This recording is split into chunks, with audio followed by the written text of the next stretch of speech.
Clark, welcome to my podcast. Thank you for coming to Corpus. You just wrapped up a great 2 days of seminar training out here. How does it feel when you guys come back through to South Texas every single? I mean, you've been here before. So just tell us how you feel coming back through. It's always a pleasure to come back out here. Really enjoy coming out here in the winter time as well. Not this hot, really enjoyable weather time out here, But no, I had a good time. I passed through Dallas, Houston, and then finished with a couple of days here in Corpus. And man, the people just embrace jiu-jitsu. They embrace the technique. They're like, you feel they're hungry for it, which makes it really fun to teach. When people just absorb it all up, and amazingly, like really fast learners. People just catch on really fast, so it's really fun for me. Exactly right. It's such an honor to have you here, Clark, in this city. I don't think a lot of people know this about this part of the family, of the Gracie family, but I believe your father, Carly, he's the first Gracie in the United States, I believe, right? That came here in the past. Yeah, he was the first one from the family to come and start teaching jiu-jitsu in the U.S. 72, started teaching the Marines in Quantico, Virginia, and eventually, Florida, and made his way to California, where he still resides. Great, man. That's what you call dedication for life, right? Clark, it looks like you have experience talking in the podcast. This is my first time. I have no experience in this, so I just wanted to have you on here for the first guest. Tell the people about yourself. When you started, when you moved, what are your a few accomplishments? Just where you operate out of your academy and what you do. Yeah, so I'm actually the third generation of the Gracie family. My grandfather learned it from the Japanese in Japan. My dad was a 11th child of 21 children under Carlos Gracie, his father, and moved to the U.S. Right, and then I think I'm in the first few American-born Gracies, that were born here in the States. So it's pretty cool just to see it grow like crazy all over the world, but especially in the U.S. And it was already big in Brazil, but I think everyone knew this was going to happen. My dad would say that once it gets big in the U.S., it blows up in the rest of the world. Like the UFC started, started becoming more and more international. The federation moved over here to the U.S. as well. Tournaments blew up all over the place. Now you see it. I mean, it's hard to go to a country where they don't have jiu-jitsu, really. I've been around. I don't find any countries that don't have jiu-jitsu, amazingly. That's true, and he was 100% correct about that. When it blew up here in the U.S., boy, did it blow up. Especially right now, it's still blowing up right now. Yeah. When you were younger, like when you started out, obviously they had you very young, already on the mats. But as you grew, like into like your high school years, your teenage years, did you still participate maybe like in soccer or football or baseball or any of that, or was it all 100% just training jiu-jitsu? Well, it was a little bit different, the sport back then. Leo remembers, there weren't really many kids training jiu-jitsu. There wasn't really kids competing. So that side of the art didn't really exist too much. So it was just something that I kind of did with my family, and with my dad's business. And, of course, Leo remembers he was there that time. And, I really started jiu-jitsu not too far before. I did it as playing around, but I started jiu-jitsu right about that time when I met Leo when I was about 10 years old. Okay. And I remember him being there, very, charismatic guy, and very he had sideburns. He tells me he had like these big chops, like these big pork chop sideburns. Nice set of hair. I had some hair back then. So different times.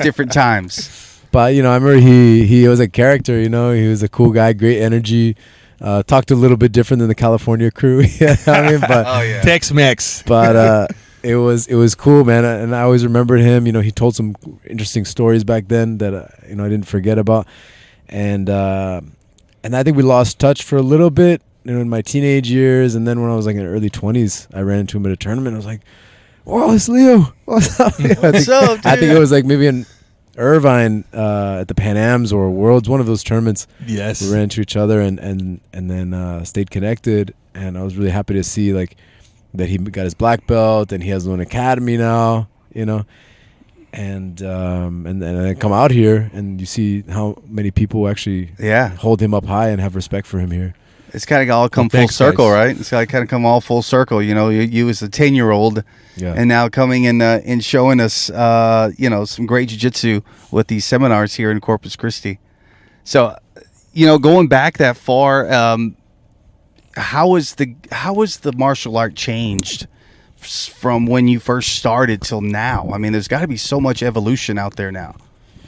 Yeah, I mean, it's become really mainstream now, like you see kids like 3-4 years old training. By the time they're 7-8, they're moving amazing, like really talented. Parents, getting involved because of their kids, becoming like a family sport. It's not, I think back then it was kind of like, oh, you think you're a badass? Okay, go train jiu-jitsu.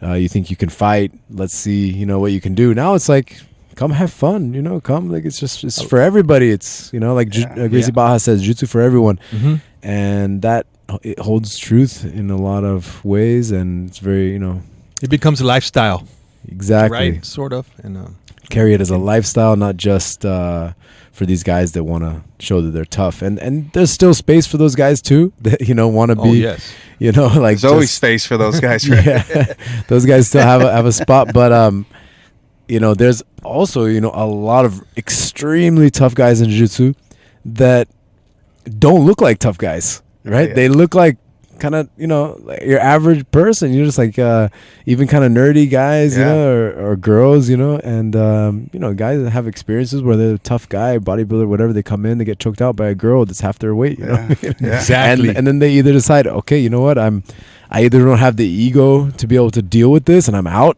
Or give it to me, yeah. Yep, or they want to All learn in. it and they Yeah. humble themselves and they stick with it. And that's exactly what happened to me when I joined your dad's academy back in the day. I got humbled, I got choked, and that's when I got addicted to it. I wish I could say that I was the one that choked you, but I don't think so. No. I think several people did. I can't remember how many, but that's what got me into jiu-jitsu, and like Clark says, like you say, Clark, it's the normal people actually are really good at jiu-jitsu sometimes. You don't have to be an arrogant, person. Honestly, the most humble and down-to-earth guys in jiu-jitsu are the ones that have given me the worst beatings, and on the mat and training. So it's all, you're really correct about that. Yeah, the guys that usually talk the most, Uh-huh. a lot of times those guys don't last, or they just don't have as much to show as they talk, I've noticed. So, yeah, I learned that just from experiencing and feeling it. So, Yeah. Outside of the mat, so when it comes to conditioning and trying to stay at your peak shape, your peak performance level, what kind of things do you do out there as far as workouts and that sort of thing? Are you active in the gym, or do you lift, or is it more like outdoor lifestyle activities, just hiking or surfing and that kind of stuff? I really try to make it a balance, and I think there's a huge gain to have in just like training a lot of jiu-jitsu, just having fun with jiu-jitsu and just staying on the mat and sparring as much as you can. So I try to build up endurance and get to my point where I want to give up. I don't feel like I have anything left. I'm almost getting tapped out, and I find like a little hole to get out, And so I think that on the technical side, conditioning the mind and the body, that's really important for performance. But there's a side of like explosivity and a little bit extra conditioning. So I've always done some strength training, but I was really careful not to get to the point where it's like limiting my range of motion, Yeah. or making me less flexible or kind of tight. I don't think I look like a really strong guy, but I feel like I can hold in. It's hold a out with perfect these guys. balance, right? Yeah, I think life's about balance, and I think it holds the same idea here. We have to balance out our training, and I like to throw in like a yoga session here and there. I like to swim. I'll run sometimes, but just staying active, and like you said, maybe even hiking. Kind of getting the nature, the environmental. But like you pleasure out of said, it. some of the best training is actually just being on the mats and getting it there, right? On the Yeah. mats itself. Yeah, I think so. I mean, I'm not training jiu-jitsu for the image of like, okay, I look good in this in this rash guard or whatever. You know, and I'm training jiu-jitsu for the mind, the body, the spirit, and you know, I think the strength, every strength training I do, anything I do for conditioning is to enhance my jiu-jitsu. You know, like I'll swim thinking like I'm trying to pass the guard, so I'm gonna sprint right now. You know, and this is directly related to my jiu-jitsu. You know. I see. So certain exercises kind of like, you know, favor some of the output you do on the mat, right? Kinda Yeah, like if I'm doing a deadlift, I'm thinking sprints. like I'm standing in the guard, and the guys, you know, I'm having to maybe lift him up or whatever. You know, Man, that makes a lot of sense. Yeah, how it applies to the actual, you know, martial art as well.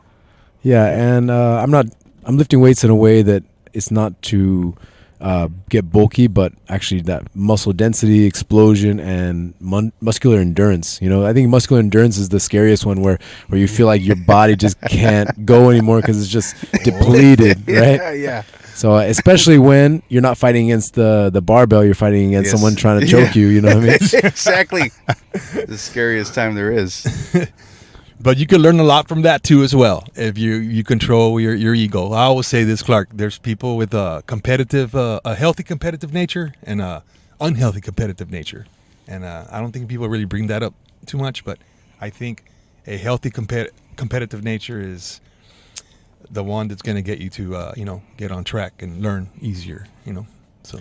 Yeah, I think it's good that? for us. You know, I think it's good for us to have that spirit of competition in us, even if we're not built aggressive or competitive. You know, I think it's helpful to push ourselves to our limits. You know, at times, and feel that competition, that side of competition that, you know, helps us grow, helps us bypass, you know, reach further than our limits we thought we would be able to. You know, we can get much farther than. You know, I think somebody said that I forget who mentioned this, but like every man, when they realize it, they think like, okay, that's it. I'm at my limit. I can't go any farther. We're only really at like 60%. We only have like another 40% more we can go. And I've reached that level, you know, numerous times, and surprised myself like, wow, I thought it was done, but I'm you know, I can actually go a little bit more. And I hit the mind always gives up before the body, right? Yep, your mind is giving up. You're like, man, I'm done now. You know, you're giving in on yourself. But you still have a little bit more to dig. Yeah. To go. I remember Dean Lister was telling me, like, I was in his corner for ADCC, and he said, Clark, if I look like I'm slowing down, just say, dig, Dean, dig. You know, and you got to keep dig for something. You know, and I many times on the mat, I felt like, man, I'm about to lose, but. You just, you know, and you start realizing, oh, the guy's tired too, you know. Yeah, that's right. And I can go a little bit further now, you know, and maybe I'm hitting my third or fourth win. So Yeah, that's awesome. So, like Clark, I was gonna say, you're one of. I mean, recently you just competed, and man, you made some noise, and you hadn't competed in 2 years, and you're one of a handful of the Gracie family that are competing in sport jiu-jitsu. Like, what made you decide to just come and try out the World Masters this year? You know, I really did it because I think it's healthy, like I was mentioning before, to have that competition in your life. But I felt like I wanted to set a good example for my team and inspire those around me to come compete too. You know, I think it's pretty cool to go out there and have my team by my side, and these guys are fighting and I'm fighting, and be able to motivate these guys to be there too, and be in their corner as well, and just have that energy. And I enjoy it, really. You know, I enjoy it. It's been a while, mostly because of COVID. You know, I've never taken a 2-year break before, but because of COVID. How far do you think? How long do you think you will continue to compete? As long as you're physically able to, or is there a certain age where you think, okay, I'm not doing this anymore? I think years ago I would have thought that I wouldn't be competing anymore. You know, I'm 37 now, so but I really think that like.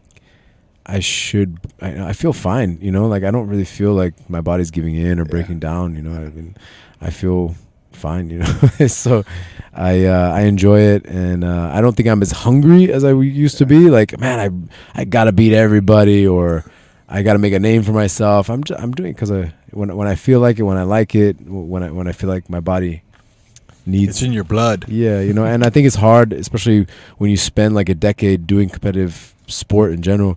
It's hard to give it up, you know. It's hard to step away and just completely go. Yeah, that competitive nature always kind of stays with you. Yeah, and I think it's something healthy, you know. So jiu-jitsu is made now where people can compete. You know, I have a 6-year-old student that, you know, is going out there and competing for the first time at black belt this year.